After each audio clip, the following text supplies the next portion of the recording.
Marami ang nagtatanong sa akin kung naniniwala ba ako sa multo. Noong una ang tanging na isasagot ko ay ang mga katagang, hindi ako naniniwala sa mga multo dahil hindi pa ako nakakakita maski isa. Subalit nang makaranas ako ng isang karanasan na may kinalaman ng multo, ay nagbago ang aking paniniwala. Sa ngayon, kapag tinatanong nila ako kung naniniwala na ako sa multo, ang tanging na isasagot ko ay oo, sapagkat sila ay totoo. Vivienne, iyon ang tawag ng mga tao sa akin.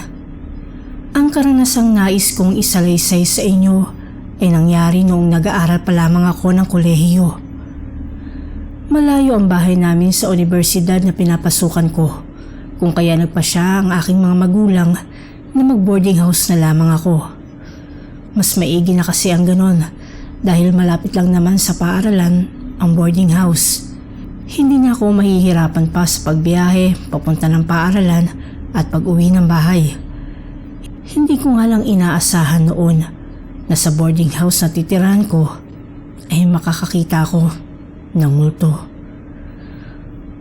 Sa unang buwan ng paglipat ko sa boarding house ay naging normal naman ang lahat. Wala akong naging problema sa ibang bagay maliban sa isa. Iyon ay ang mabigat na pakiramdam tuwing nasa loob ako ng aming silid. Hindi ko alam, pero sa palagay ko ay hindi normal ang silid na ibinigay sa akin ng may-ari. Hindi naman ako nag-iisa sa kwartong iyon. Sa katunayan nga ay 3 kaming magkakatabi sa kama. Pero hindi talaga mawala sa aking sistema ang kabahan sa tuwing nag-iisa ako roon sa loob. Tila may kung anong nakadagan sa aking mga balikat na nagbibigay ng mabigat na pakiramdam. Inakala ko noon na dahil lamang sa pagod mula sa paaralan, kung kaya hinayaan ko na lamang. Nagrereklamo rin kasi minsan ng aking mga kasamahan na sumasakit ang kanilang mga balikat dahil sa pagod sa buong araw ng pagpasok, kung kaya nawala sa isip ko na may kakaiba sa silid na iyon. Hanggang sa isang beses noon, mag-isa lamang ako noon sa aming kwarto. Ako kasi ang nauunang umuwi kaysa sa mga kasamahan ko. Abala ako sa pag-ayos ng aking bag nang mapatigil ako sa aking ginagawa. Bigla na lamang kasing nanindig ang mga balahibo ko sa aking katawan, kung kaya nagpalingalinga ako sa kabuuan ng silid. Walang ano-ano ay napahawak ako sa aking batok at natigilan ako nang may malamig na kamay na humawak dito. Napalingon ako sa aking likuran, ngunit wala naman akong nakita. Dahil sa pangyayari na yon ay nataranta ako.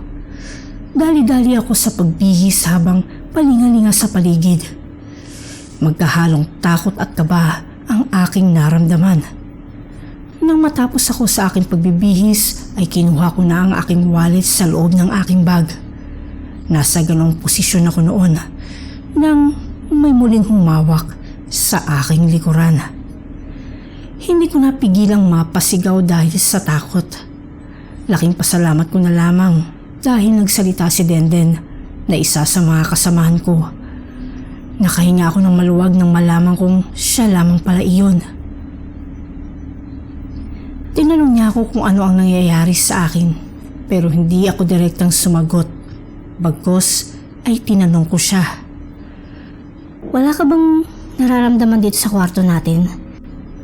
Seryosong tanong ko sa kanya. Napailing naman siya at pinagsabihan ako na huwag mag-isip ng kahit na ano dahil tinatakot ko lamang ang aking sarili.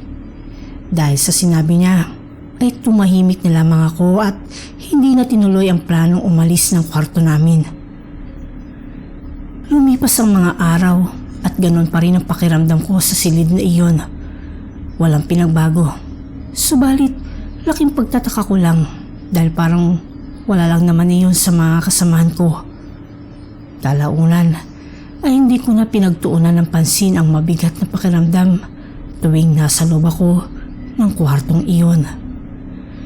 Nagmamatsyag na lamang ako At sa tuwing may kakaiba sa paligid, ay tanging pagpikit ng mga mata na lamang ang aking ginagawa.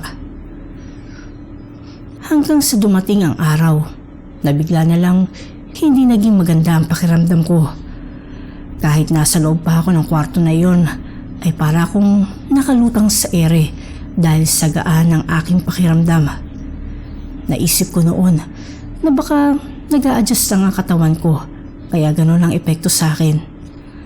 Akala ko talaga ay ganun, subalit pinigo ako ng aking sapantaha. Isang beses, kaming dalawa lang ni Denden ang nasa loob ng kwartong iyon. Umuwi kasi ng bahay nila ang isa namin kasama dahil nagkaroon ng emergency sa kanila. Nakaiga na kaming dalawa ng mga sandaling yon. Konting kwentuhan at pagkatapos ay nauna nang matulog sa akin si Denden. Ako naman ay hindi pa dinadalaw ng antok, kung kaya nakatingin lang ako sa kisame sa kwarto namin. Tutok na tutok ako sa pagtitig doon. Subalit ilang sandali pa ay bigla akong nakarinig ng pagsitsit. Nagsitayuan ang aking mga balahibo.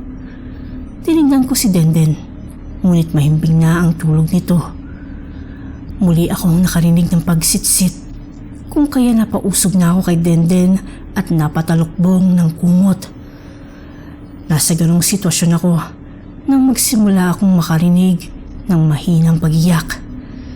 Kinilabutan ako ng husto. Hindi ko alam kung gagalaw pa ba ako o mananatili na lamang sa ganoong pwesto.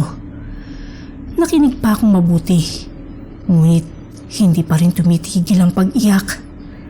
Napadiin ang pagpikit ko ng aking mga mata dahil doon. Makalipas ang ilang minuto ay nawala na lamang ang naririnig kong pag-iyak. Paunti-unti ko namang inilalabas ang aking ulo mula sa kumot na nakatalukbong sa akin. Inilibot ko ang aking mga mata sa kabuuan ng kwarto hanggang sa mapatingala ako sa aking ulunan.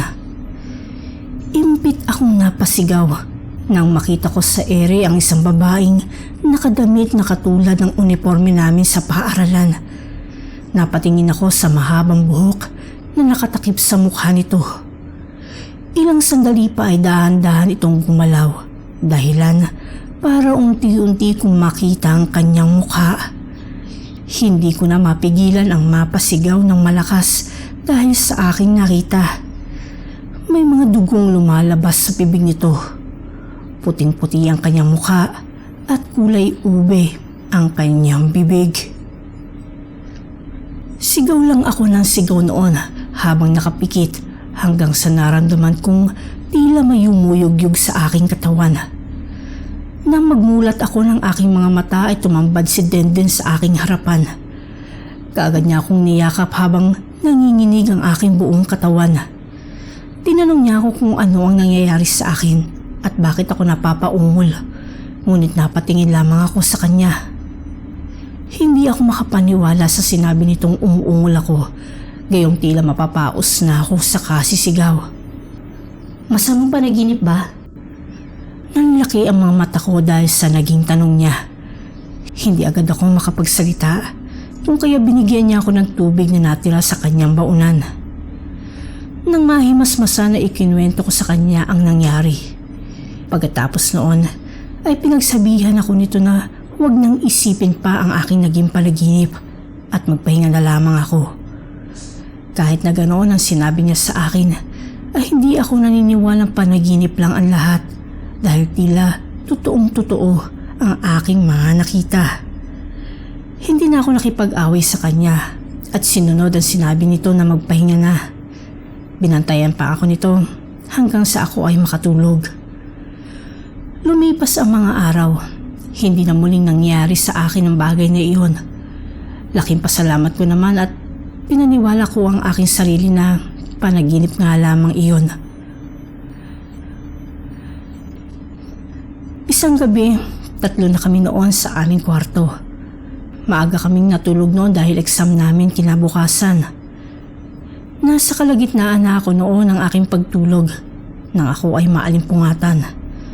Nakaramdam ako ng lamig sa aking paanan, kung kaya napamulat ako ng aking mga mata. Medyo nanlalabo pa nga noon ang aking paningin, kaya hindi ko alam kung namamalikmata lamang ba ako dahil nakakita ako ng isang paa na nakaangat sa ere. Kinusot ko ang aking mga mata at muling tumingin sa aking paanan. Hindi ko naigalaw ang aking mga katawan nang mapagtanto kong hindi ako namamalikmata lang dahil totoong may mga paa roon. Ang pumasok kaagad sa aking isipan ay ang naging panaginip ko kung kaya hindi ko inangat ang aking tingin. Ayokong makita ang mukha nito kung sakaling tama nga na minumulto na naman ako. Ilang sandali pa, dahan-dahang lumapit sa akin ang mga paang iyon. Hindi pa rin ako tumitingala. Pabalik-balik lamang iyon na animoy idinuduyan sa hangin. Nilaksan ko ang aking loob upang tingnan kung sino iyon. Nanlaki ang aking mga mata at tila nanuyo ang aking lalamunan nang makita ko ang isang katawan na nakabitin sa ere gamit ang isang lubid. May tumutulong dugo mula sa bibig ng babaeng may mahabang buhok. Napatingin ako sa mukha nito at binalot ng takot ang aking katawan nang makita kong ulagat ang mga mata nito habang nakatingin sa aking direksyon. Dahil doon ay napabangon ako at napasigaw. Tinungo ko ang sulok ng silid namin at umiyak ako ng umiyak.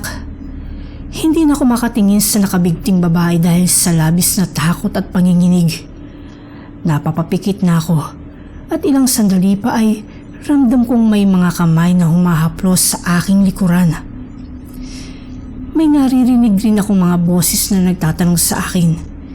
Subalit hindi na ako nakasagot pa nang unti-unti na akong nawala ng malay.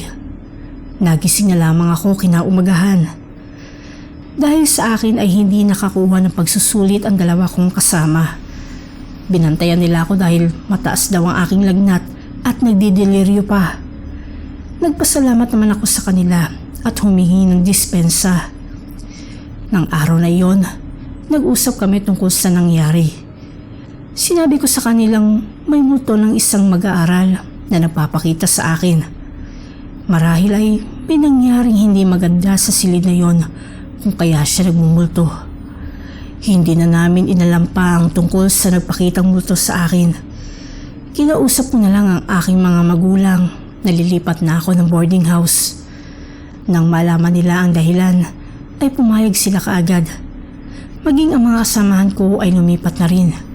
Hindi man kami pareho na nakuhang boarding house na nilipatan. Ang mahalaga ay nakaalis na kami sa dati naming boarding house na pinamamahayan ng multo.